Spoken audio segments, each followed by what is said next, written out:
Welcome to episode 25 of the Views from 314 Feet podcast. My name is Randy Wilkins, and as always, I'm joined by Yankees beat reporter from The Athletic, Chris Kirshner. Chris, how are you? Doing well.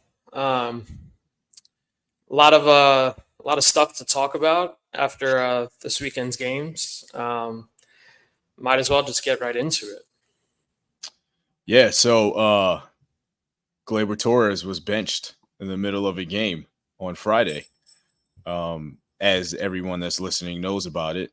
For those that somehow missed it, Gleyber Torres smoked the ball down the line, thought it was a home run for a second, realized that it wasn't, hit the ball so hard that he can only get to first base. Now, there's always a question, would he have been thrown out if he was hustling right away because he hit the ball so hard? But regardless, he didn't hustle out of the box, only had a single, and then eventually was thrown out at home on an extra base hit. I don't remember who hit it, but didn't score, got thrown out, and was removed from the game after his last defensive inning by Aaron Boone. And then there was I wouldn't call it a confrontation, but there was a conversation between Gleyber and Aaron Boone. Gleyber looked like he was pleading his case, and Aaron Boone looked like he had had enough. So Gleyber Torres got benched for the rest of the game, came back later, and then after the game was very accountable for his actions and his on-field behavior, and then was in the lineup the next day hitting fifth. So you were there. You also asked a very good question to Aaron Boone in the post-game press conference. So what were your thoughts about everything that went down with Gleyber? I think the first point I had after Gleyber hit the ball, like, it was inexcusable that he stood there for as long as he did. I believe it's the slowest time he had this year on a single. A lot of players around the league, admire their work, and sometimes it goes over the wall, sometimes it doesn't. And in Gleyber's case, the ball didn't leave the ballpark, and it was a single. Now, the second thought I had is he hit that ball 110.7 miles per hour, and Gleyber is slow. So I don't know if he's even busting out of the box that he's at second base. Now, that doesn't mean that he could have had an opportunity. Obviously, he could have had an opportunity if he, was running out of the box. But with how hard the ball was hit, I don't remember who was playing left field at this time, but the left fielder fielded the ball cleanly, got it in pretty fast. I don't know. Maybe Gleyber's at second, maybe he's thrown out. But what led to him getting benched is, he didn't even give himself the opportunity to even try getting on second base. So that was ultimately why he ended up getting benched. Now, 2 batters later, Anthony Volpe hits the ball down the line, and Gleyber's thrown out at home. I didn't really have a problem with Gleyber getting thrown out at home. Luis Rojas, third base coach, sent him home. He's following the coach's orders. Now, Rojas has to, know that Gleyber's not fast. He was out by like 7 feet. Now, when the ball was coming home, Gleyber shrunk his body as like he was scared to like get hit by the ball, which was not the ideal thing to do because, if the ball hits Gleyber in the back, it's a live ball and Gleyber is safe at home. But, he wasn't benched for that. He was benched because he didn't run hard out of the box.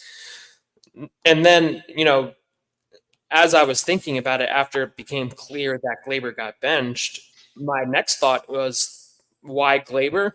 Honestly, because, Gleyber's obviously done this numerous times throughout his Yankees career, whether it's, admiring a home run, just not hustling on certain plays. He was benched in June because one of the reasons why was that Boone took exception, or I forget the exact wording. I think he said it like came to my attention, and it was a game against the Mets at Queens where Gleyber hit a slowly hit ground ball to shorts to Francisco Lindor, and Lindor threw him out by like 10 feet. At the time, I believe like the ball was hit 62 miles an hour, and Gleyber just wasn't running hard out of the box. Okay, that's fine and all, and obviously Gleyber has a history of not hustling, losing focus, whatever. But how many times have we seen Yankees over the past several years not run hard out of the box or admire home runs that ended up not going out or were fly balls? I mean, Josh Donaldson is the biggest example that I can give, and also even this season, Alex Verdugo. I thought it was really funny that the day after Gleyber gets benched, Verdugo in the ninth inning hits a ground ball to shortstop, and the shortstop throws the ball basically in the Yankees dugout, and Verdugo was not running hard at all. If I think Spencer Horwitz was playing first base at the time, if the shortstop had thrown a ball, let's say like 5 feet off the line, and Horwitz could get the ball, I think Horwitz still had time to catch the ball and go back to first, and Verdugo would have been out. Let's get to Verdugo later because he's a big part of this conversation for me. So I think Verdugo needs his own time because that's part of my issue with all of this. So let's get to Verdugo in a minute. Let's just focus on Gleyber right now. Yeah, so I know a lot of fans are upset with Gleyber, have been upset with Gleyber, whatever. He loses focus often. It's not new for him. Aaron Judge said afterwards, like, I know Gleyber, I know this is not going to happen again. I would be surprised if it did not happen again with Gleyber. That's just who he is. That's just the kind of player he is, and you live with it, and the Yankees have lived with it for as long as they have. When I asked Aaron Boone in the post-game press conference, essentially saying, like, there have been numerous examples of this throughout your tenure. So why Gleyber and why now? Because again, there have been several instances in the past where a player has done this and they haven't gotten benched. And Boone really didn't answer the question. I'll read the quote. He said, everyone's going to make judgments on this guy, that guy. The reality is I have a ton of grace because a lot of people don't know the whole story on every situation and what guys are dealing with. I think it's one of the more overrated things, defining a player who plays hard or not. It is an important part of it, but we can go back and pull this one. Why didn't you pull on this one? The reality is those guys, including Gleyber, play their asses off. I don't have any issue with that. I felt like in this moment, this time, I needed to do this. That's it. I've said everything I want to say, and I've been pretty clear. What's also interesting about the quote is he's essentially saying that this moment in particular rose to a level where he felt that Gleyber needed to be benched, but yet he couldn't explain why Gleyber, like this moment in particular, why Gleyber needed to get benched. He also said he wasn't even sure if Gleyber would have ended up on second if he ran hard out of the box. So it was underwhelming, Boone's answers. Like, he made a public decision like that. He did it on purpose. He could have easily pulled Gleyber into the batting cages that are right outside their dugout. He could have pulled Gleyber in there. He didn't have to make it a public display. And also, like, Boone knows, like, this is New York. Like, you're going to be asked questions about a player who was benched. Like, it's a big deal. Like, was Gleyber the reason why the Yankees lost that game? No. Marcus Stroman was the reason why the Yankees lost that game. He was terrible, and he continues to not pitch well, and he's probably pitching himself out of the playoff rotation. But, again, this is New York. It's a player who's had a history of this, and you're going to be asked questions, and it didn't seem like Aaron wanted to answer questions. Ultimately, the media is a conduit between the team and the fans, like the fans also want to know, like, why was Gleyber bench? It wasn't just because he has a history of this. Like this rose to a level where Boone felt that Gleyber needed to be benched, and he didn't answer the question, which is his right. Like, I'm not upset with him not answering the question. If he doesn't want to answer the question, that's on him. But if you make a public display, you should, as essentially the spokesman of the team, explain yourself, and he didn't do that. And I appreciated Gleyber being very honest with us and explaining how he felt about the situation, because ultimately his manager didn't. His manager took the different route. He didn't want to answer the questions, and Gleyber was very accountable, said sorry, said all the things that you would want to hear, and I appreciated his honesty. I think everybody looks bad in this situation, including Aaron Boone. I think Gleyber definitely deserves a ton of blame and criticism for his lack of effort on that play. I'm a Gleyber supporter, but I'm not blind, and I feel like I'm fair and balanced when it comes to this stuff. He was totally in the wrong. I get getting caught up in the moment, but that's not a good look. It's bad optics and it's bad baseball play. Like there's no defense for what Gleyber did in that inning. I did think that the send from Rojas was comically bad. Like Gleyber Torres had no shot to score, and Rojas has a tendency to send guys who are not fast home when they have no shot. Like he also has a history of doing that. But I think standing in the box, it was clear off the bat to me that it wasn't a home run. I thought it was going to like go down in the corner and that he was going to have a chance to get a double. So if I could see that on TV, then Gleyber should know that in the box. I mean, he sees it better than pretty much anybody else. So Gleyber deserves a ton of blame and criticism for that play. He didn't hustle. I also appreciate his accountability and acknowledgement that he shouldn't have done that. I don't know if he would have made it to second base, but like you said, he should have put himself in the position to make that decision once he got to first. So I want to be very clear here. Gleyber is in the wrong. Gleyber did not hustle, did not show the effort.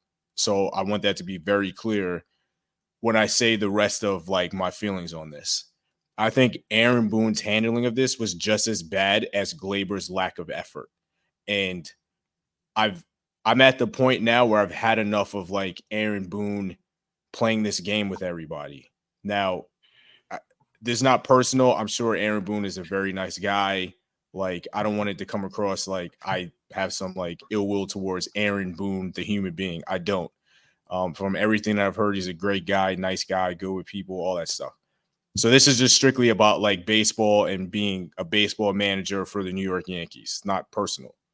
But like, I've had enough, man. Like, you can't like cherry pick these moments and also not give an explanation for cherry picking it. He's very aware of what he did. It felt like performative to me because there's no justification that he provided to make that decision in that moment when this happens repeatedly with multiple players.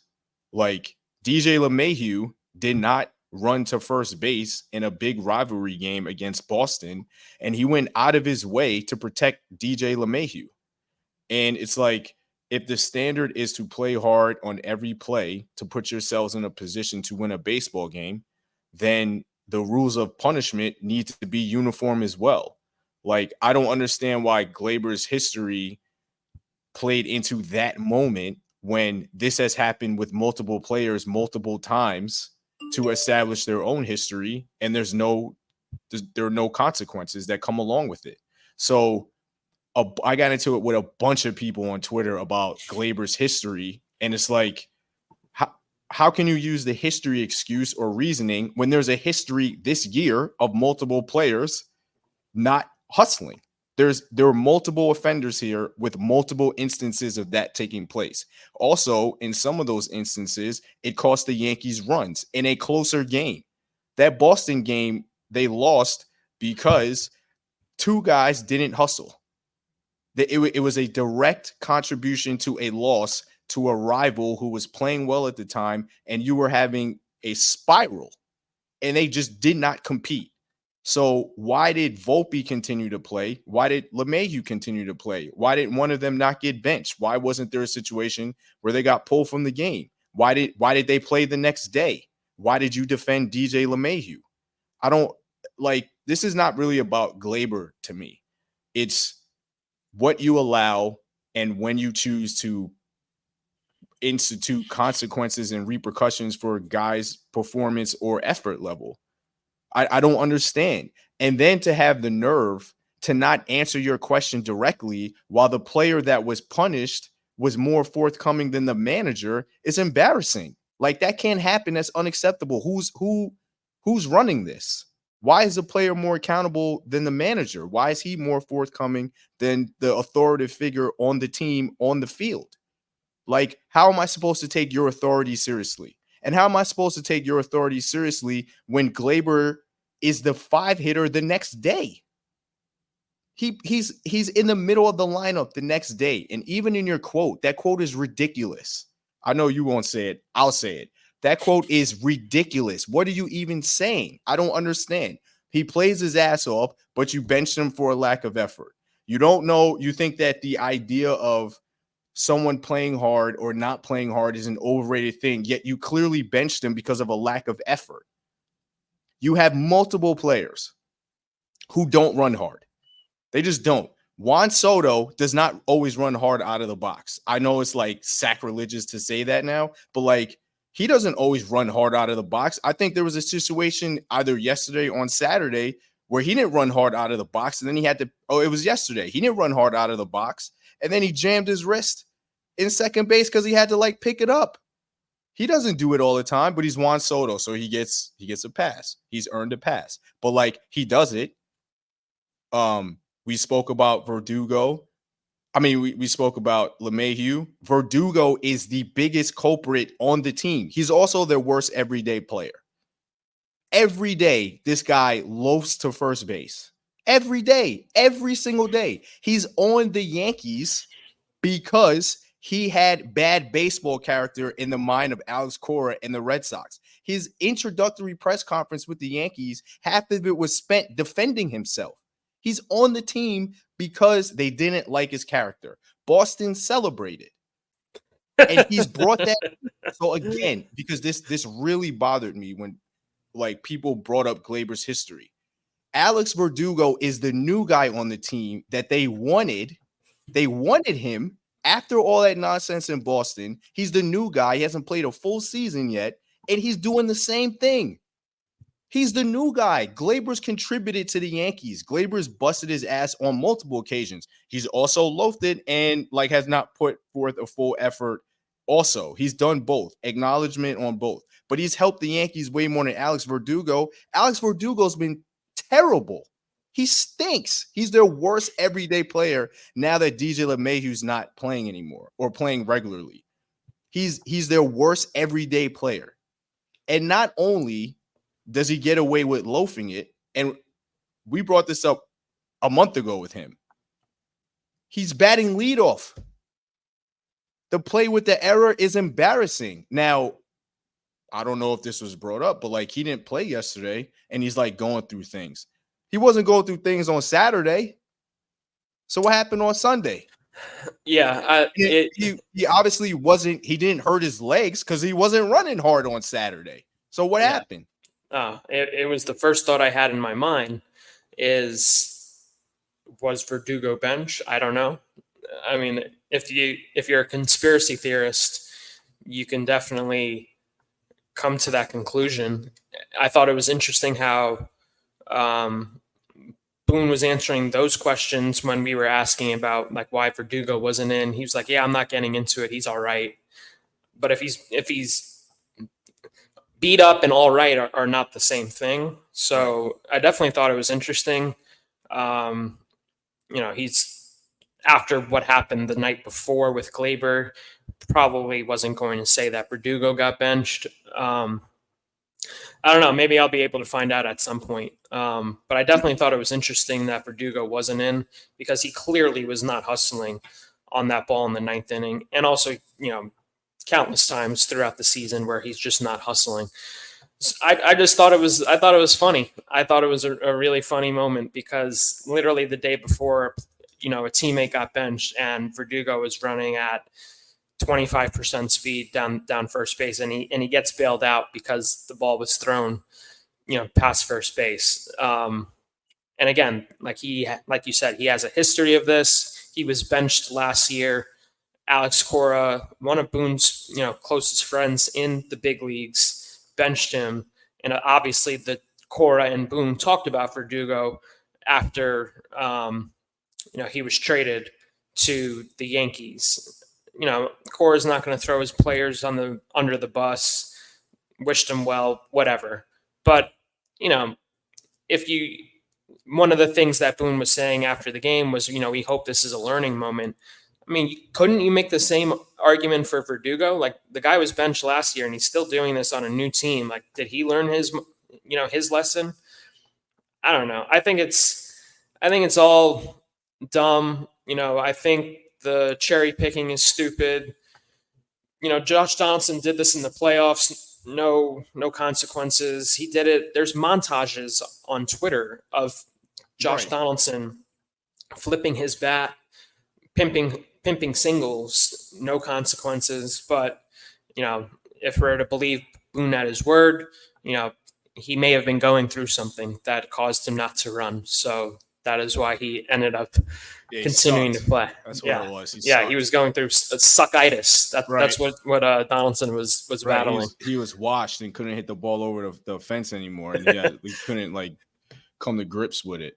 Yeah. So it's ridiculous. Again, I wouldn't be surprised if we're talking about this at some point in the future because it happens. And like you said, Juan Soto's done this several times where he's hit a ball to left center and it hasn't gone out. Again, if you're going to bench a player in the moment, is it because of performance reasons or is it actually because of effort reasons? Because if it's for effort reasons, then everyone should be benched. But there has to be something else at play here. And Boone is not going to say it. I don't know what's at play. Maybe he's talked with Gleyber and said, this is it. You do it again, you're bench. I don't know. They will never say if that happened or not. But again, Gleyber was certainly at fault. It was inexcusable. You can't sit in the dirt and stay there for like 5 seconds before you decide to run. You just can't do that. But the Yankees took 2 of 3 from the Blue Jays. All is well in Yankee land. They've won 7 of 8 games. They're still right in it. I think there's 2 separate things though, because we're talking about I don't want to use culture because that's overused and I don't think that that's the right word here, but a standard. And who's to say that doesn't happen in the playoffs with one of these guys? You know what I mean? To me, this is an issue that goes beyond Gleyber. And I agree with you. Somebody's going to do it again between now and the end of the season. And it literally happened the day it happened the day after. And there were, we don't know for sure if there was a punishment with Verdugo. There could have been, we don't know. We weren't told. So we can't say definitively. But it's going to happen again. And as you mentioned, there's been moments like this in the playoffs in New York. One of those moments with Josh Donaldson happened in Yankee Stadium. It didn't happen in Cleveland. It happened here. So what happens and how do you handle that situation if it happens in the playoffs? What happens if the play that happened with Verdugo and the error happens in the playoffs? What do you do then? What's the standard there? How do you manage that? And you're going to have way more media asking you that question, and it's going to be a national story. It won't just be a local story. It'll be a national story. And hopefully that doesn't happen. And I would like to think that these guys that want to win a title, that have a chance to win a title, are going to give the ultimate effort when it matters the most. So I hope this doesn't happen. But it's happened enough where you can legitimately ask this question: when will this pop up again?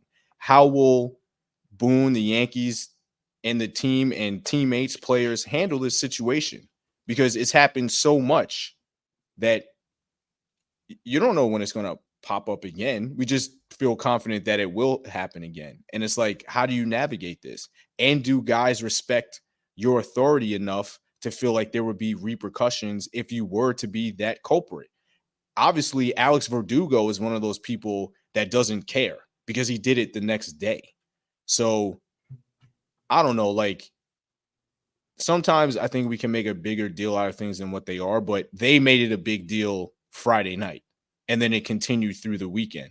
So, it's just like, it's just a reflection of how the team has been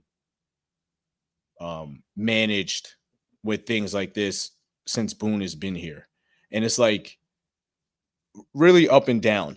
And it's like, it just feels random at times. And it's like, I just had a gut feeling about it. Well, there's no gut feeling with what you saw with effort. Like, we all know that that's unacceptable. We all had the same gut feeling. We all had the same gut reaction. It's not like, how is that a gut reaction when it's a universal response to the same thing that we all saw at the same time?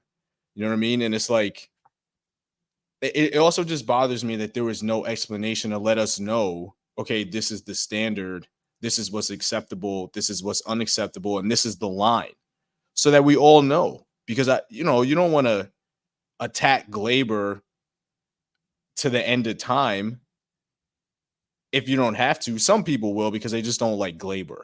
And I don't think it had anything to do with that play. They're just looking for another reason to dump on Gleyber. Gleyber is the whipping boy for some people. He's replaced Gary Sanchez. I'm not saying all, and I'm not saying that some of the criticism of Gleyber isn't valid. It certainly is. But clearly there's a section of the Yankees fan base that hates Gleyber and wants him out of here. And any chance they get, they're going to jump on it. But like, as the manager, I also think he has to be aware of that and establish a line to let people know this is where he crossed the line. This is the line, so people can treat it appropriately. I also think he just opens the door for more people to just take liberties as to how they should treat or react to anything that Gleyber does while he's still a Yankee. I think that there's a larger responsibility here as the face of the team to kind of curtail reactions, because ultimately it could impact your player's performance and his well-being, attitude, all of those things that impact winning. So I don't know. I just felt like Gleyber certainly is the main culprit here, but the way that it was handled, I think Boone dropped the ball as well. And it brings into question his authority, because we saw it the next day where the new guy didn't care. Like, it had no impact on him whatsoever. He didn't think twice about Gleyber getting benched. He was like, I'm just not going to run down to first base. It's basically what happened. No, that's exactly what happened. The one final point I wanted to make with Gleyber is that he has said before that he does respond well to hard coaching. Like, that's one thing that he enjoyed with Carlos Mendoza when he was the bench coach, because Mendoza was basically like the tough guy who on the coaching staff. If you needed to yell at someone, it was going to be Mendoza. And Gleyber did respond well when Mendoza would get on him. And also, after Gleyber was benched in June, like, he did end up performing well. Like, after he got back in the lineup, like, he's been one of their better hitters. Like, outside of Judge, Soto, and Austin Wells, Gleyber's been right there. And he has performed since the benching. So maybe that is part of this. Like, maybe Boone knows that Gleyber's not going to wilt. Like, he has the capacity to perform well, even though he was publicly embarrassed. So maybe that is part of the thinking. But again, I'm just guessing because Boone didn't say one way or the other, which it would be helpful if he did, because we wouldn't have to guess on these situations. But again, it's his right. He doesn't want to answer the questions. He doesn't have to. No one's, holding him to the fire to answer the questions. It is ultimately his right. But it would be nice to have some sort of insight into all of these questions that we still have. I agree. So you mentioned a bunch of guys starting to play well, and it leads to a question that we have that we will ask and answer right after this break. And we're back. It's Randy. It's Chris. We just went through the whole Gleyber saga. We're going to put that in the rear view now and ask a very important question. Chris, are the Yankees back? I think so. I think with the addition of Jazz to the lineup, he didn't play well in the Blue Jay series. But you just look at the lineup now, and you have, obviously Judge and Soto.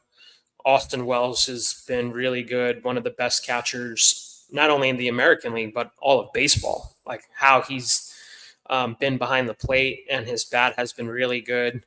Anthony Volpe is, since the All-Star break, has looked like the Volpe that we expected coming into the season.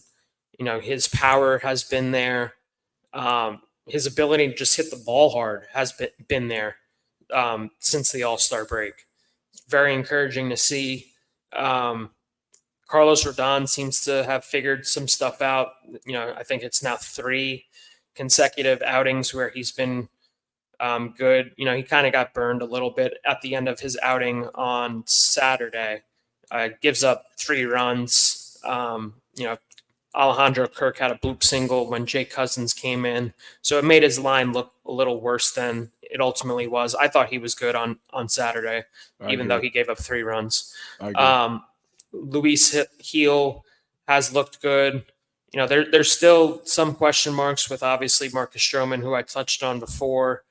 If the playoffs are starting this week, I don't know how you have that guy in your playoff rotation. Still have concerns about Nestor and how he's going to look moving forward. The bullpen has performed pretty solidly. Mark Leiter Jr., who they obviously got from the Cubs, has come in and pitched in some really big spots already.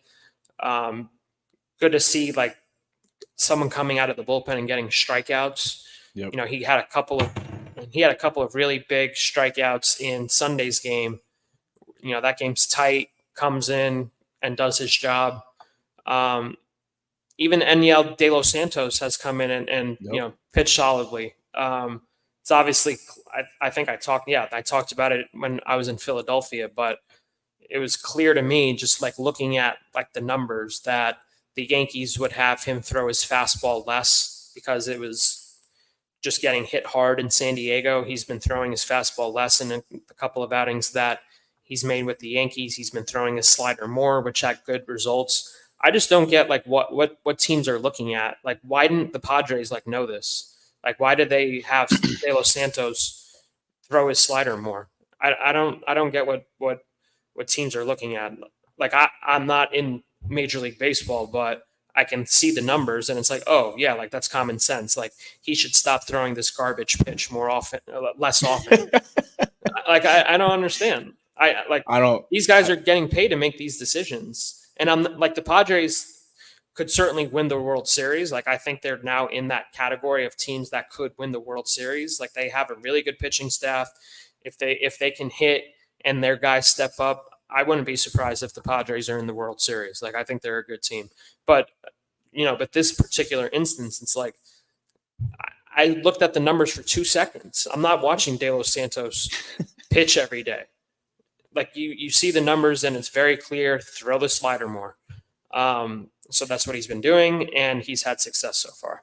I think some organizations are just they just have their philosophies and they just stick to it and kind of go with it. It just seems like some organizations have a profile and don't adjust off the profile, which I think is one reason why Matt Blake is as successful as he is, because they clearly have a type, but they're also willing to adjust that for certain pitchers or certain pitchers that I think they bring in an inventory of guys that generally fit the criteria that they want, but once they have them, then they go off of like what's actually working once they have them in their like program, which I think is different from a lot of organizations. And I think Right. some of the organizations that you look at where they are successful, they kind of do those things. Like I feel like Cleveland does that pretty well. I think in San Diego might not be one of those teams. They're just going to bring in guys that fit what they're looking for, and you're either going to do it or you're not going to do it. You know? Yeah, that certainly makes sense. Obviously the Yankees traded for De Los Santos for a reason, even though he had poor results. I think he was giving up like almost 2.5 homers per 9 innings with the Yeah. Padres. And it's like you see that on paper, and it's like, why would the Yankees trade for this guy? But, so far he's looked good. Leiter has looked good. You know what's interesting? Somebody asked this question. I was thinking it, but somebody actually like brought it up. Who's the last pitcher that the Yankees had in recent times that their most effective pitch was a splitter? Was it? Yeah, I'm I mean, trying to think. They usually don't go after guys who have splitters as their Right. primary pitch. Right. Especially in like this iteration, it's been obviously sliders and sinkers. Right. I mean, I can't remember anybody under Yeah, Blake. Certainly not under Blake. certainly not under Blake. Yeah, I can't think of anybody who their primary pitch was a splitter. Yeah, Yeah, it's just interesting I'd have to look into it. Yeah, it's interesting that they targeted him, and he has a pitch that like they don't feature with their staff. And they also don't teach it on No. like the lower levels. Right. They usually draft pitchers or sign pitchers and assign them to the minor leagues, and they teach them the slider, but which they call like the whirly, or the sinker. But splitter is not a pitch that they usually target or teach. So it is interesting that that Leiter obviously was one of their top targets, and that's a pitch that they generally speaking don't emphasize. But he's looked solid since coming over from Chicago, and you can see like a framework of what the bullpen could look like in October.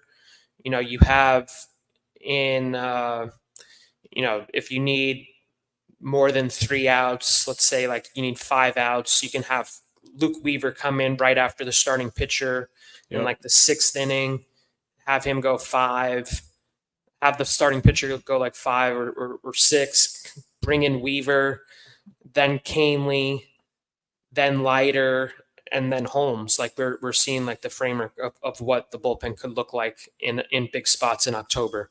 And then you have guys like Tonkin and maybe Hamilton and De Los Santos, like just to get a couple outs if you need them. Like if something doesn't go according to plan, like you still have enough guys that can, get an out when you need it. That might not be like in the like plan A group, if you will. Yep. Yeah, I would definitely have those guys in like plan B for sure. Yeah. I think plan A is Holmes, Leiter, Weaver, and Canely at this point. Yeah. And then everybody else falls behind them. And the important thing too is they have righties that can get lefties out, because they don't really have do we even have a lefty now? Tim Hill. Oh, right. I forgot Tim Hill. So yeah, you have like one lefty left, but you have a couple guys that can get righties and lefties out, so that helps. Right. Yeah, I don't think it's necessarily a big deal. Like, would it be ideal to have another left-handed reliever? Yeah, sure. Oh no, I agree with you. Yeah, like I know people were like, why didn't Cashman target left-handed pitchers?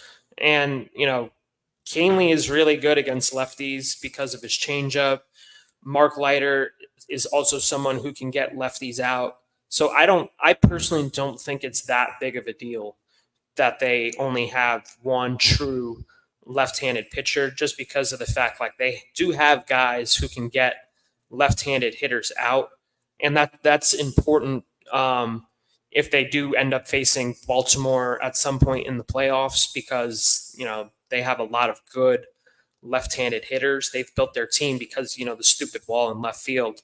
Right. They've prioritized getting lefties in their lineup. So that's one thing to note if they do end up playing Baltimore in the playoffs is, they do have really good lefties, but Leiter and Canely happen to be two of their better overall relievers. So you hope that neutralizes it a little bit. But, in the ideal sense, you have true left-handed pitchers who are really good against lefties, but the Yankees don't have that. We'll see if it bites them. As of now, I don't think it's a big deal. I don't think it's a big deal either. They also have Scott Efros in the minors. If Scott can Right. figure out what he's, coming back off of two major injuries, back surgery and Tommy John, like if he can get back to the level, that's another right-handed pitcher who excels at getting lefties out. So we'll see if it ends up biting them. But as of now, I'm not really concerned about that aspect of the bullpen. Yeah, so I'm going to say something that a couple people might not be happy to hear, but I think Brian Cashman, his trade acquisitions have resuscitated the season. I mean, I thought every move he made was a good one, and they're impacting the team right now. I think Jazz Chisholm, even though he didn't have the best series against the Blue Jays, I think he would have had like a big hit yesterday, but he got robbed a little bit. But he still made an impact with that double steal with Volpe.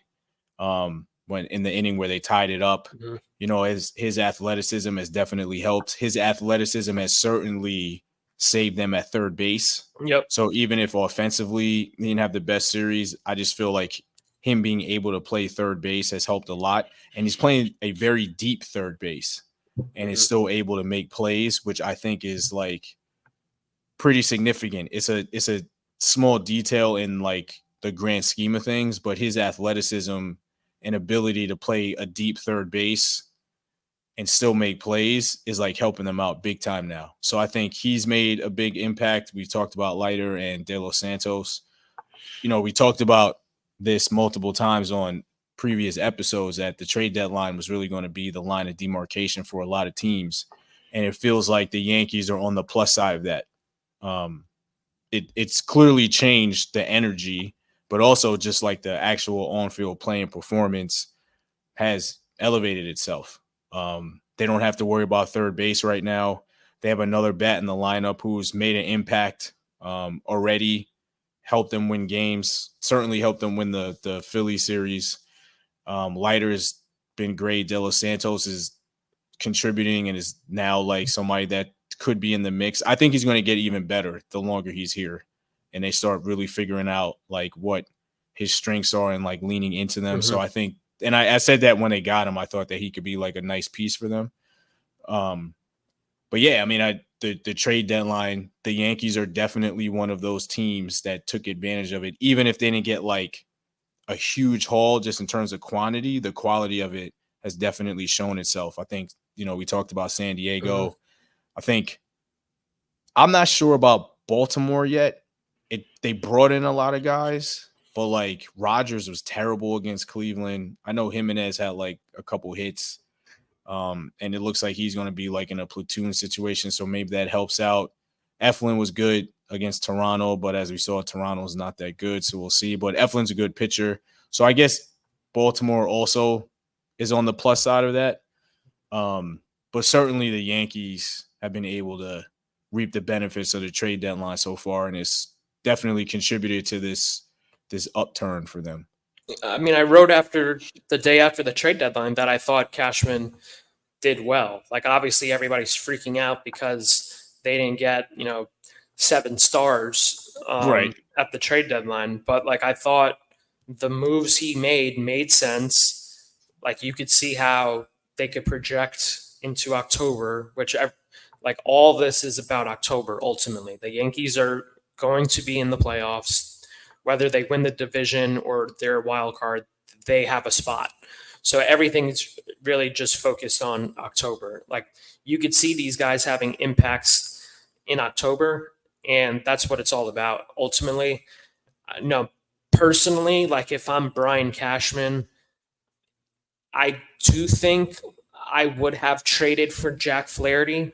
Oh, I I, absolutely would have traded for Jack Flaherty. I know the risks. I know that's why the Yankees ended up pulling out. They were concerned about the back, but ultimately it's 3 months where he's under contract. He's a free agent. So even if it didn't work out, it's not like they are having to trade Spencer Jones, Jason Dominguez, Roderick Arias, all those guys for someone who, is under control for 5 years. It's just 3 months. Like maybe the Tigers were asking for players who they just didn't feel like the Yankees didn't feel was worth the risk.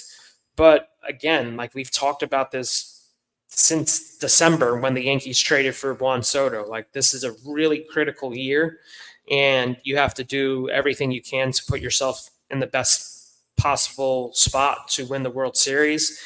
And I do think that having Flaherty could have certainly improved their chances of winning the title because they do have some risks in the starting rotation right now. And we didn't even talk about Garrett Cole, who Right. hasn't looked all that good, truthfully. I have a question. I know that people were saying that like as the game went on yesterday that he looked better. I don't think he looked that good yesterday. I mean, I thought he was better than the first couple of innings, but he was bad in the first couple of innings, and there wasn't much room to go like below that, minus an implosion. But I mean, I wasn't as encouraged by that start as other people seem to be, given like I guess how it ended. But I don't know. I still have concerns about Cole. Yeah, I mean, like he certainly bounced back after the second inning. Um, was it like vintage Cole? Absolutely not. I still think his command is off.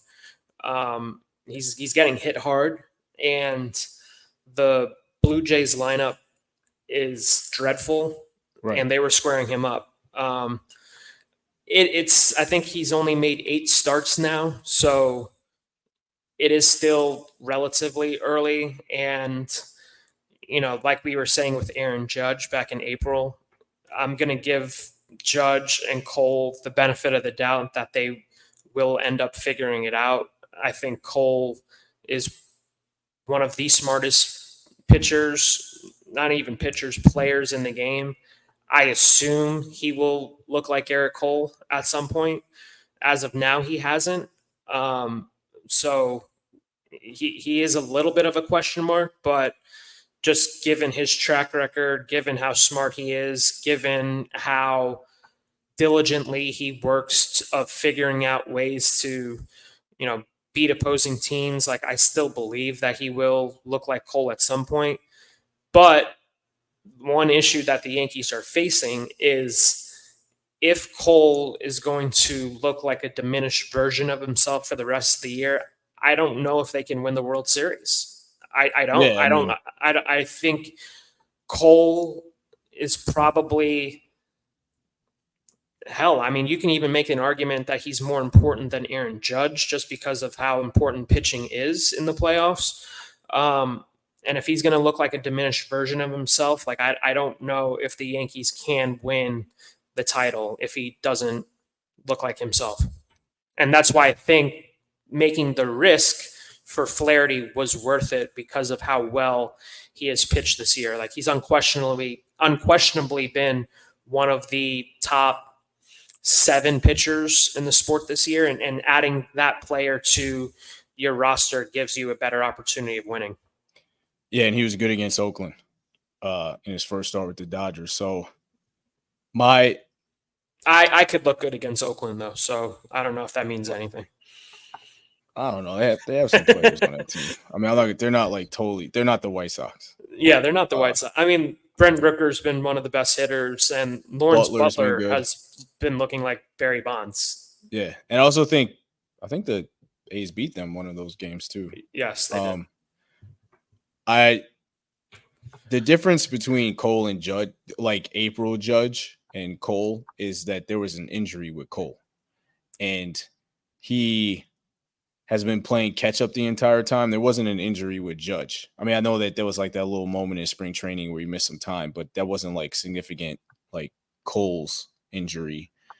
And it just feels like he's been playing catch up the entire season. And then he had this body fatigue, stomach bug thing that kind of like knocked him right back. It's just, I think I'll feel better about it if we go into October and he's just had a consistent run of starts. Like every 5 days he's there, he can start to get into a routine. He can start get some momentum going, and there are like no more interruptions. Like the first couple of starts, he was finding himself, which totally makes sense. He probably came back a little too soon. Then he had like one or two good starts where he looked like Cole, and then he had like a bad start again, and then he was fatigued and the stomach thing, and he comes back yesterday, and I thought he was decent for his standards. So I think I'll feel better about Cole if he can just get a nice run of starts, and like really just no interruptions, no things that like physically are getting in the way. And he could just go out, figure out command stuff, like work on, hopefully his stuff is crisper. I don't think his stuff was great yesterday, despite what Boone said. Because they're not going to say, yeah, stuff looked terrible or whatever. It's Garrett Cole. They're not going to say that publicly. So I don't think it's at the Garrett Cole level. I think if other normal human being pitchers had that stuff, you'd be like, oh yeah, the stuff was good. But like for Cole, obviously there's another level to it. So I'm going by his standards. Or what he's presented to us for so many years. I don't think he's there yet. But I'm not like overly concerned. I'm not like, oh my God, like this is like a big issue. It would just be nice to see him get a good run of starts going into October so he can establish himself again, feel comfortable, feel confident, and the performances back that up.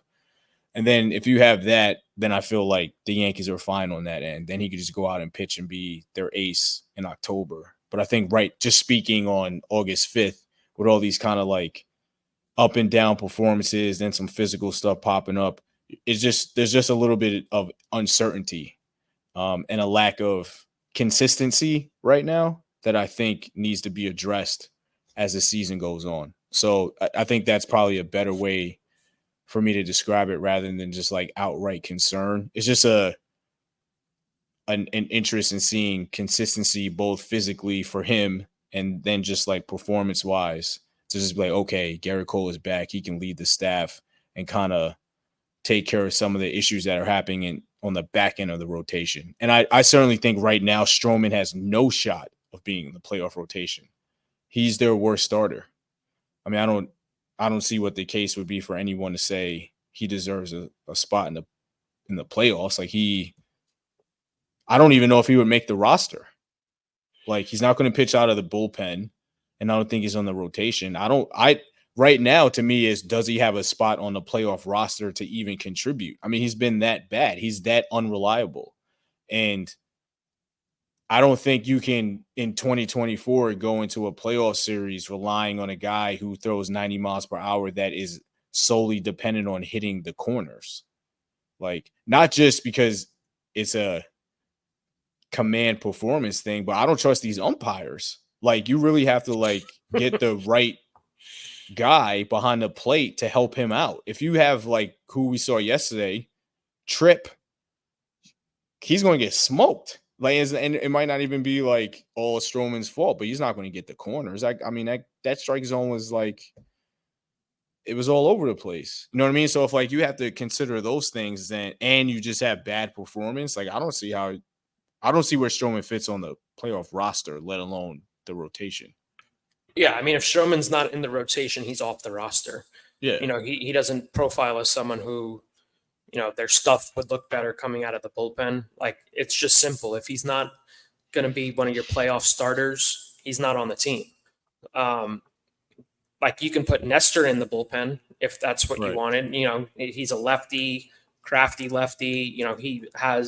He can hit his spots. So, like, if they wanted another left-handed pitcher, like, sure, like that certainly can make sense. But Stroman, like the only way he's on the playoff roster is if the Yankees say he's starting one of the games. Otherwise, he's off the team. Right. And as of now, like, he should not be on the playoff roster. No. But it is August 5th. Maybe he figures something out. I don't have much confidence in that. I know the Yankees obviously are saying, yeah, like, we believe he's going to figure it out. I don't know. Like, all of the numbers would suggest that this is what he is at this point in the season. It's August 5th. He's not going to pitch again until Thursday's game against the Angels. If he puts up another dud against the Angels, like, I mean, I'm certainly going to have to write that this guy just doesn't have a future in October for the Yankees. Yeah. You know, I mean, like, it's probably already at that point. Like, this has been going on for so long now, and even when he was like pitching relatively well, like, there was still some troubling signs. Like, he's been one of the best ground ball pitchers since he came into the league. He has the lowest ground ball rate of his career. He's losing velocity, and he already doesn't have great velocity as is. He's losing more of that. His release height, like where he ends up throwing the ball, is getting lower. So maybe there's some fatigue at play with Stroman. Usually, like, when your release point is lower or is inconsistent, it's usually a sign that you're just not 100%. That's what happened with Luis Gil. They straightened that out, and now he's back in line. Maybe Stroman is due for, a 15-day IL, let him rest a little bit, and maybe he looks good after that. Because as of now, like, if this is him at 100%, if that's what, he's saying, like he said after the game on Friday, like, he's good, he doesn't feel anything. Like, if this is him at his best, like, there's no chance he's going to be with the team in October. Yeah, nah. And what sucks for the Yankees too is, like, he is guaranteed at $18 million next year, and obviously no one's trading for Stroman at that number, so the Yankees are stuck with him for next season. He has a fully guaranteed deal. Yeah, I mean, I was for the deal when it happened, but I didn't think that his stuff was going to fall off like that. I mean, I thought the second half drop last year was because of the hip, and I know that that was a major contributor. So to me, it was like, okay, he's healthy, he'll bounce back. But, like, I didn't know that his velocity was going to be that low. I didn't know that he had to be like this, like, super crafty righty. There was just some things that he's been doing this year that I wasn't expecting.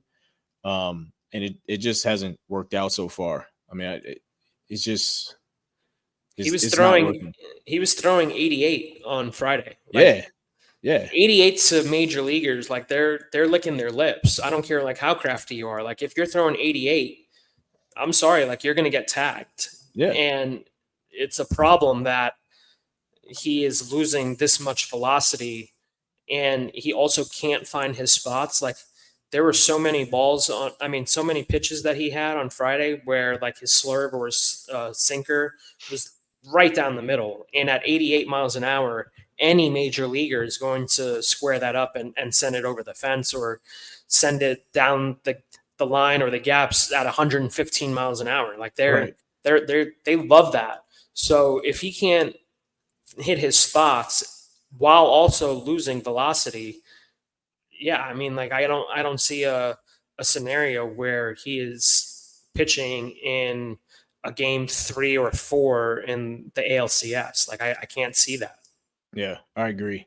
But with that said, the Yankees are playing much better. They've won their last 3 series. It seems like the Boston series might have been the turning point for them, or certainly the Philly series. So, I mean, I guess we're at the point now where we're getting confident saying, yeah, the Yankees might have turned the corner that Aaron Boone was talking about. So, yeah, that's a great sign. I think that there are still question marks, but the question marks are going to be there the rest of the year. There's no way to really address them at this point, and just have to hope that guys keep playing well. But, we've talked about them being like one of the handful of teams that have a legitimate title shot, and it was looking murky for a while. But to me, the trade deadline like really reset them and put them back on the right course, which is also something that we mentioned, that the trade deadline was going to be a very important part of the season for them. And so far, they took full advantage of it. So we'll go to this break. We'll come back with the mailbag, and then we'll wrap it up. And we're back. It's mailbag time. Let's jump right into it. We have a bunch of them. Thank you for the questions. Brian Restuccia, I hope all is well. Looking forward to your perspective on this question or these questions. It's apparent that Verdugo is struggling with no signs of him turning it around. Also, the lack of hustle is a head scratcher. It's not a head scratcher for Alex Verdugo. With that said, how soon do you think the Yankees will call up Jason Dominguez? We're back to the Jason questions. It's great. Do they wait until September call-ups? Also, if he does get up here and performs well, is he on the playoff roster? I know you wrote about Jason, so.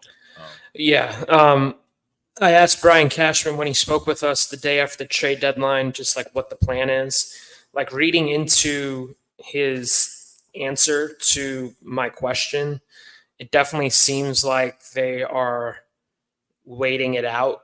And it also should be noted that Dominguez, since returning from his oblique injury, hasn't performed well yet.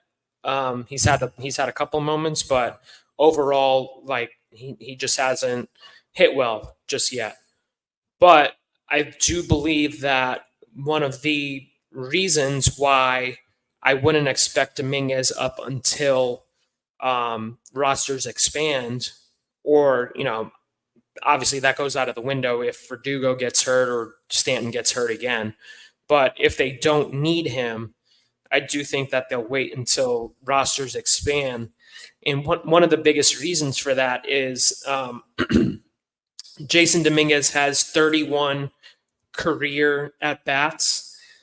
If he gets to 130 at-bats, his rookie status goes away.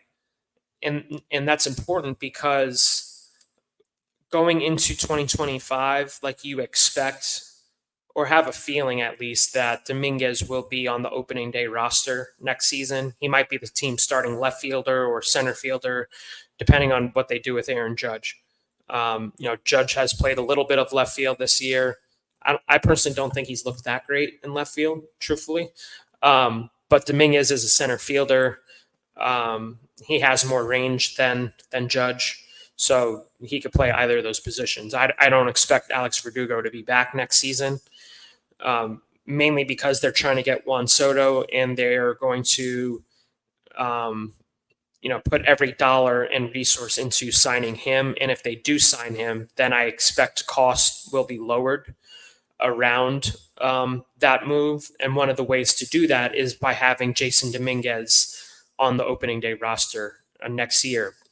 Now, if Dominguez is on the roster and he's still considered a rookie, let's say Dominguez wins Rookie of the Year next year, the Yankees get another draft pick at the end of the first round, which is, certainly meaningful.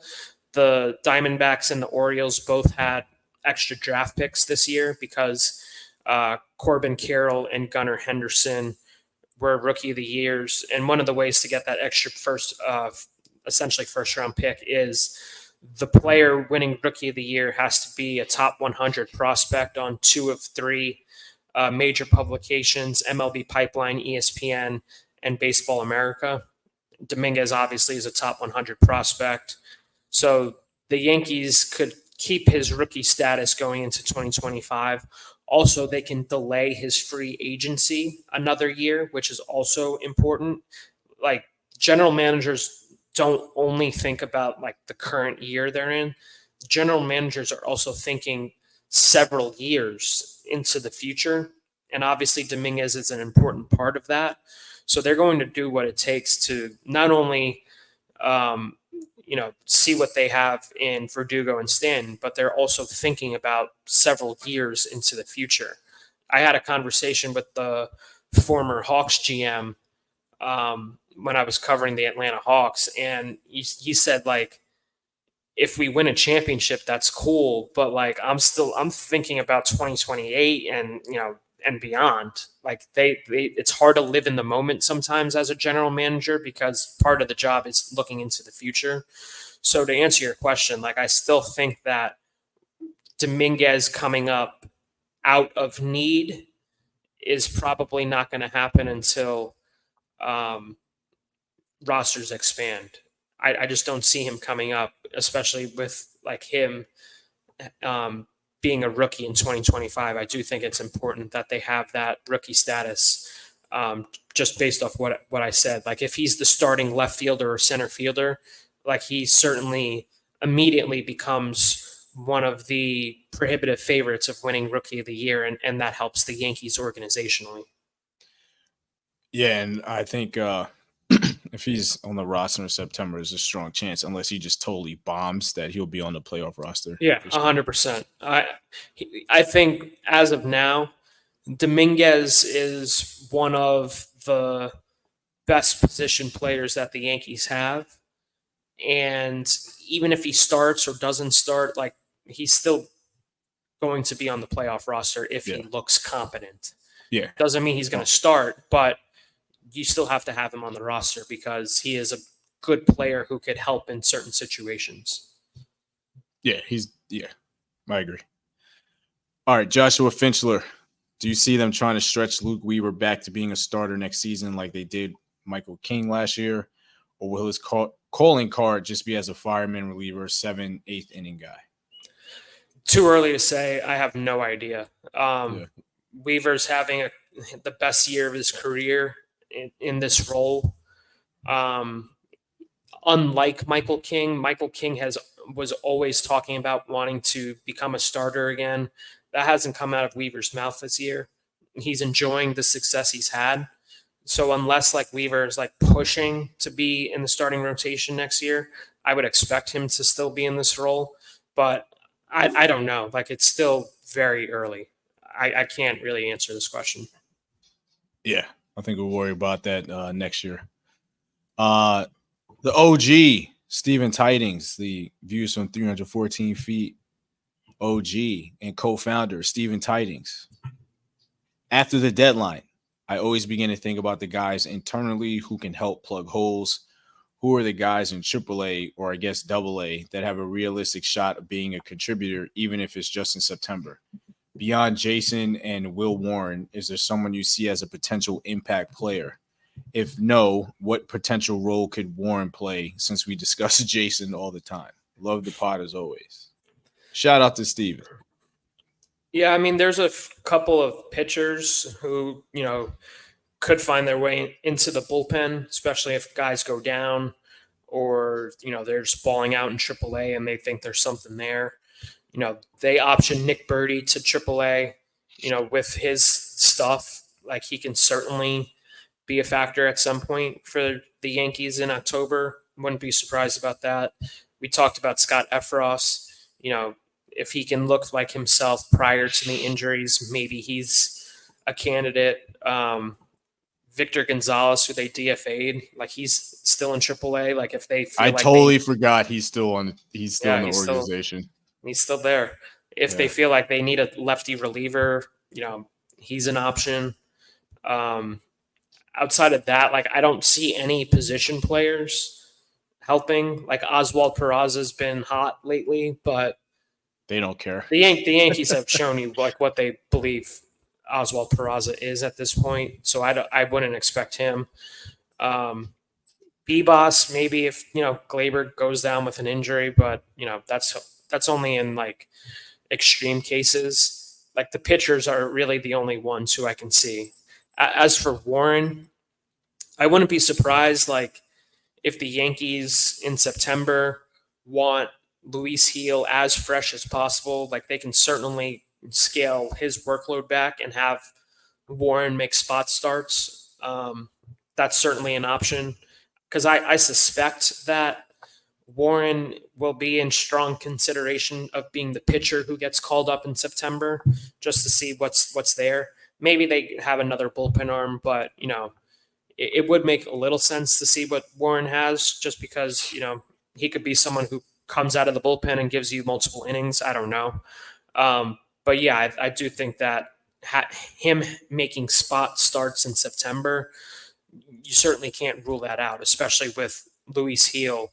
We've been talking about Heel's workload since spring training. That is one way to lessen the workload that he'll have when rosters expand if they wanted to use Warren. Jenny Fry, if the postseason started tomorrow, what would your lineup look like? Who's in the outfield? Who's the DH? What's the infield configuration with DJ and Rice? If I had to make the lineup, I would have Gleyber, Soto, Judge, Wells, Stanton, Rice, Jazz, Verdugo, Volpe. That leaves Grish, DJ, and Cabrera coming off the bench. Thoughts? Love the pod. Love the Yankees. Seem to be back on track even more, though. Yeah, I mean, that looks like mine. I mean, my only thing is Verdugo and Jason. If Jason's on the team, I would replace Verdugo. I don't think anybody's surprised by me saying that. But I think most people would agree. I mean, if it's between Jason and Verdugo, I think 99.9% of people will pick Jason. I don't know about that specific order. I don't think that would be my order. I would have Jazz a little higher, and also depending on what Jason's doing, if he's playing. But yeah, I mean, I think the names are right outside of Verdugo.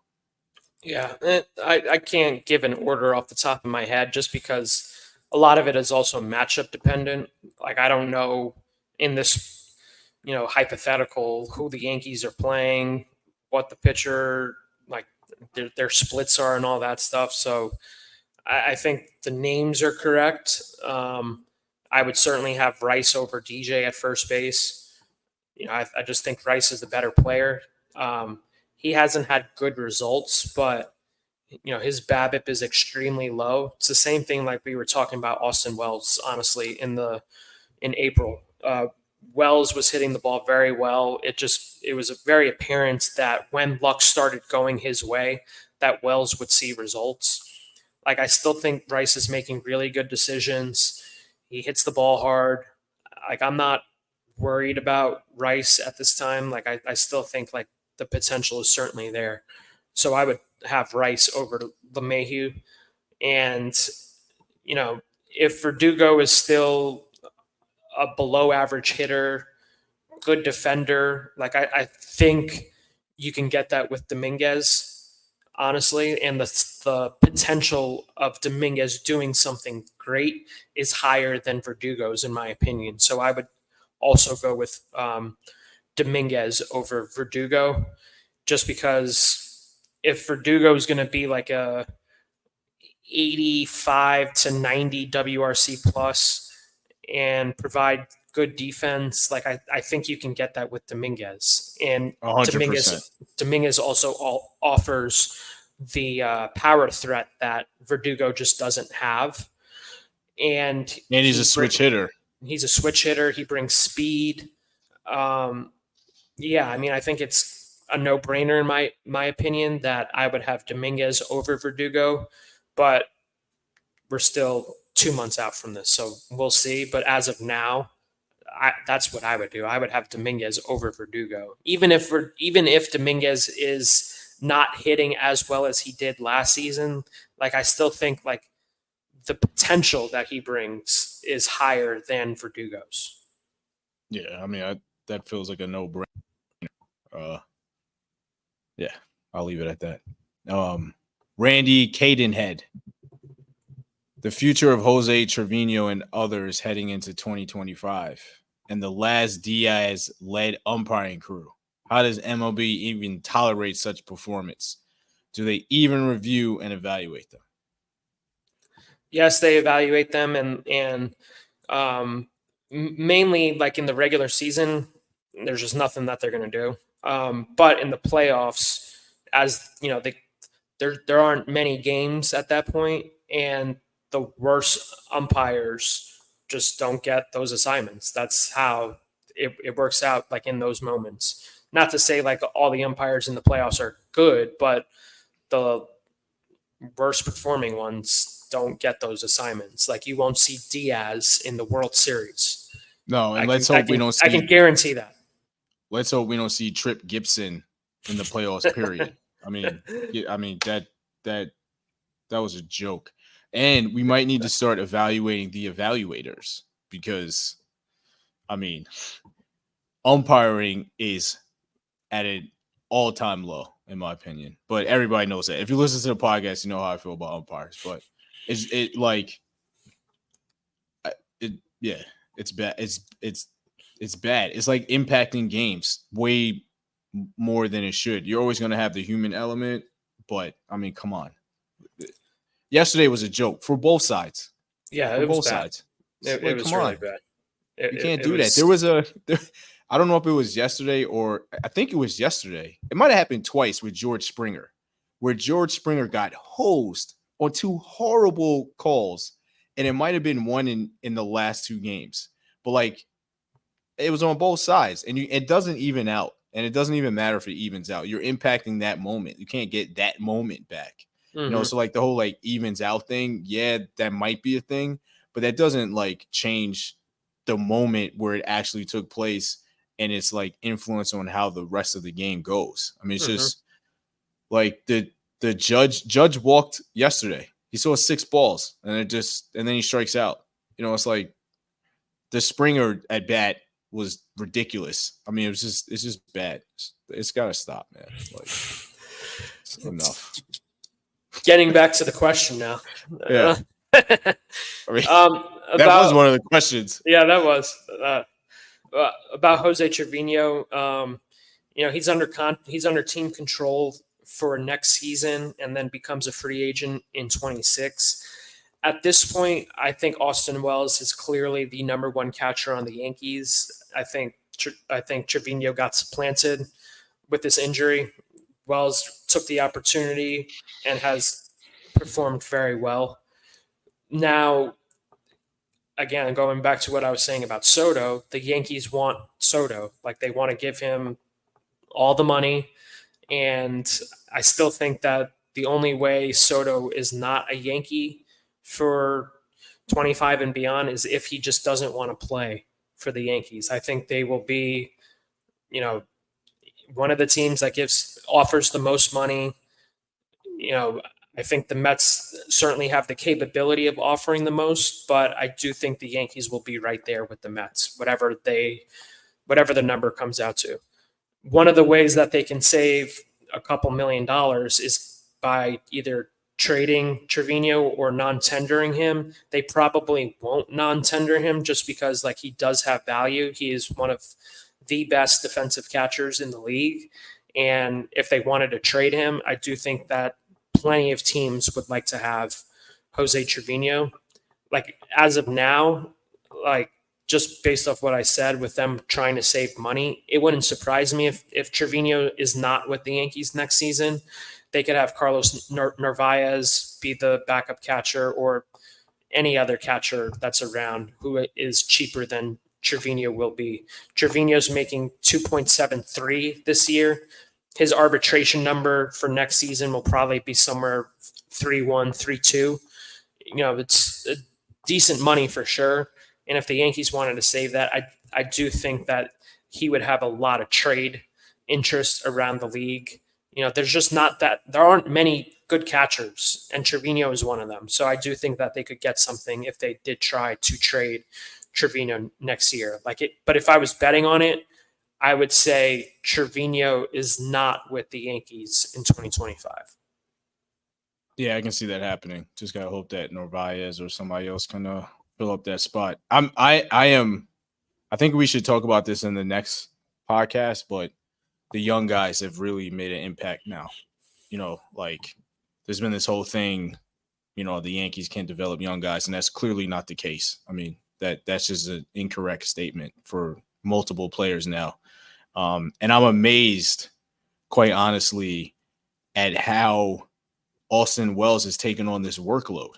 I mean, he like, I know they give him a day like every once in a while, but he's playing a lot now. Like, he's not like 2 or 3 days and then sit. Like, it feels like he's in the lineup every day unless you have a day game after a night game. I mean, he's like really taken that on and is succeeded in doing Yes. Yeah, I mean he might win Rookie of the Year, honestly. He's certainly in the conversation. Yeah, he's put himself in the conversation. I mean, I think at this point it's like four guys, and Mason Miller has tailed off because he's injured. Colton Cowser, Orioles left fielder, Luis Heel, and Austin Wells. Like, I think that's the top three right now. Also want to point out that by F-War, he and Adley Rushman are of the same value, and he's played far less than Adley. So, I mean, Yeah, I'm sure there are no Orioles fans that listen to this, but your boy has some competition from Austin Wells. Yeah, Wells has been a huge bright spot for the Yankees. Yeah. Hal Gordon. Crazy what a deadline can do to effectively save a season. My last email aged like milk, and I cannot be happier. The vibes have truly shifted as the Yankees no longer look like an incompetent team. Thank you, Brian Cashman. I'm still annoyed about Flaherty, though. We still can't go a game without a base running blunder or an error fielding the ball, but I'd rather shed the Yankees can't fight back part of the identity instead of the Boone's team as no fundies part, if I could choose. My question is about September reinforcements and how likely these potential call-ups will be effective. F. Ross, Hamilton, Warren, a returning Clark. I forgot about Clark. And the Martian. Who are they likely to replace on the team if there aren't enough spots for them? Yeah, I mean, like, you just never know, like, how effective these guys are. Like, the Yankees don't know how effective these guys will be. You just don't know until, like, they're in major league games. Like, they obviously are telling you that they don't think Scott Efros will be effective if he was with the major league team because he's in AAA. So they don't think he's effective right now. As for Hamilton is still a ways away. He didn't have a timetable. Boone didn't have a timetable on Hamilton when we asked about him, I believe Saturday. He may not even be with the postseason roster at this point. Like, it doesn't seem like he's close. Clark is supposed to throw his first live batting practice, I believe, Tuesday. So when you are listening to this, Clark is supposed to throw a bullpen today. Usually a starting pitcher will throw 2 or 3, and then they'll start a rehab assignment after that. So probably best case scenario, late August or September. And that actually, I didn't think about this, but when rosters expand, Clark Schmidt may be the call to get the extra spot. So Will Warren may not even be with the Yankees in September, now that I think about it, just because of the fact that they will have Schmidt at some point coming back. And Dominguez, again, we just talked about Dominguez. I don't know. I do think that he has the potential of being an impact bat for the Yankees, and I do think he has a higher ceiling than Verdugo. So that's how I'd answer this question.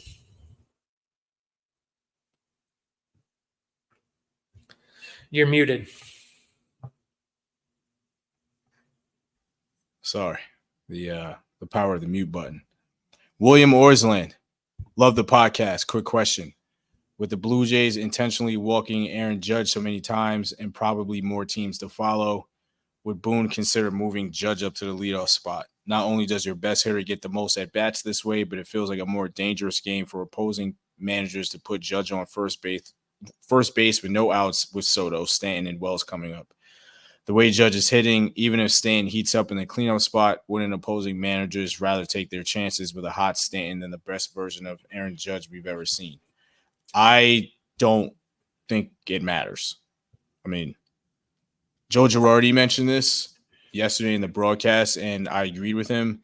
Who is the player that you could put behind Judge that would convince an opposing manager to pitch to him? If this is like what you're considering with your strategy, there isn't a guy. He leads all the offensive categories, so everybody behind him is naturally going to be less of a threat than Aaron Judge himself. So I'd rather have Judge up with the opportunity to drive runs in than him starting off the game just for him to get walked and then you go after Soto. Like, Judge is going to be pitched to at some point, Like, I don't think every game he's going to be walked 4 times.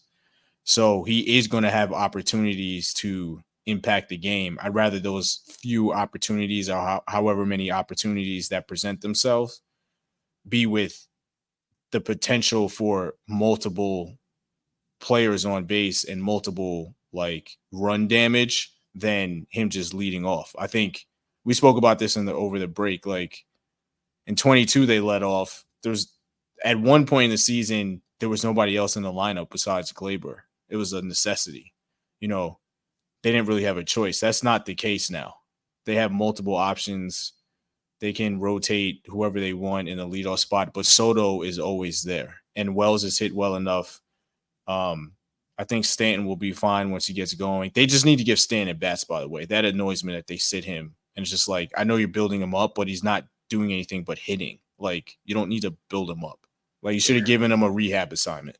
But that's a different conversation. Yep. I'm in agreement, by the way. Yeah, I don't understand. It's ridiculous. It makes no sense whatsoever. Like, help Stanton out. You know what I mean? Like, one way or the other, help him. I don't understand that. But I think Judge should just be right where he is. And when the opportunities present themselves and there's some traffic on the bases, you know, maybe that's a chance that they pitch to him and they go after him.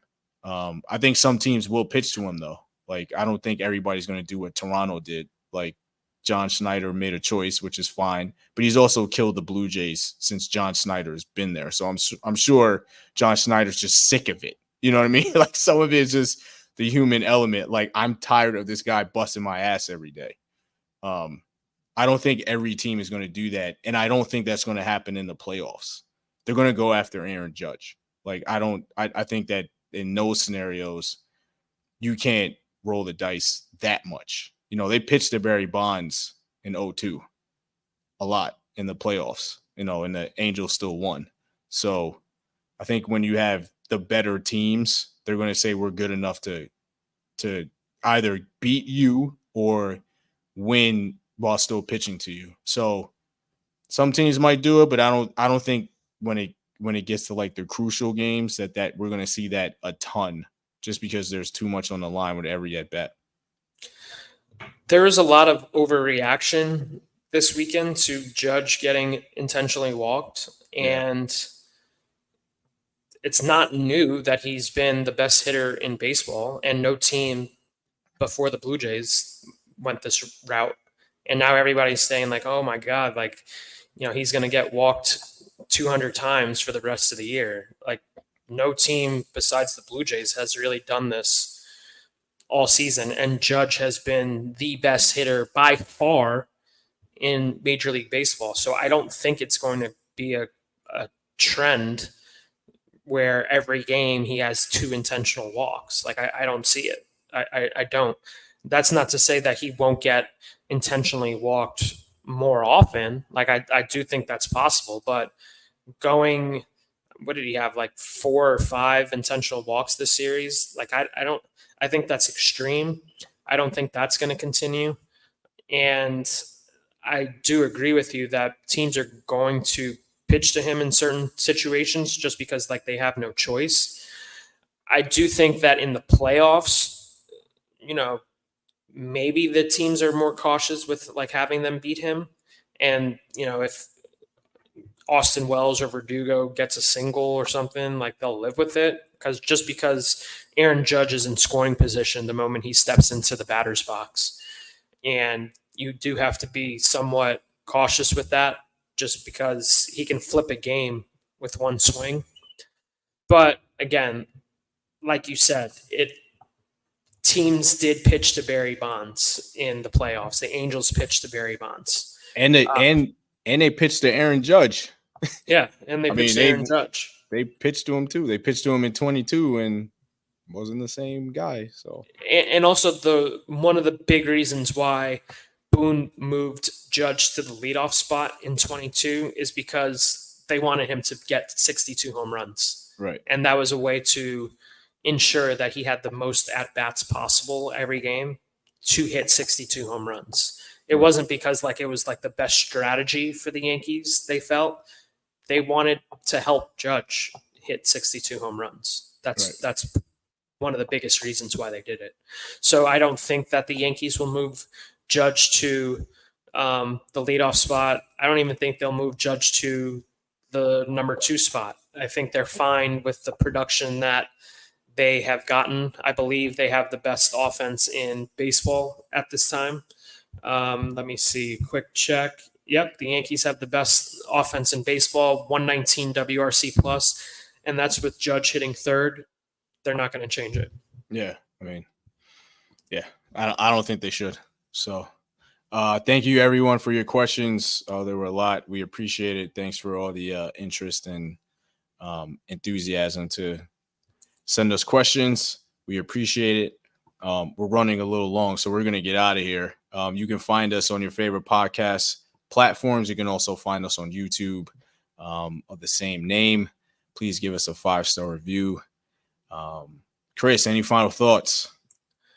I'm interested to see how well the Yankees do in these next 2 weeks. They're playing some really bad teams. 3 against the Angels. The Rangers are down this year. 3 against them. 3 in Chicago against the White Sox, and then the Tigers. Like, could the Yankees go 10-2 over these next 2 weeks? Like 9-3? Like, I certainly think it's possible that the Yankees could be in first place in the AL East at some point next week, just given how weak their schedule is in these next 12 games. Yeah, they got to take full advantage of it and They have to. stop losing when Baltimore loses and winning when Baltimore wins. Like, it's time. There's a chance to potentially create some distance here, so they got to take advantage of it. Hopefully, thankfully, they're playing much better than they were a couple weeks ago. So thank you, Chris. Thank you, everyone, for listening, and we will speak to you all next week.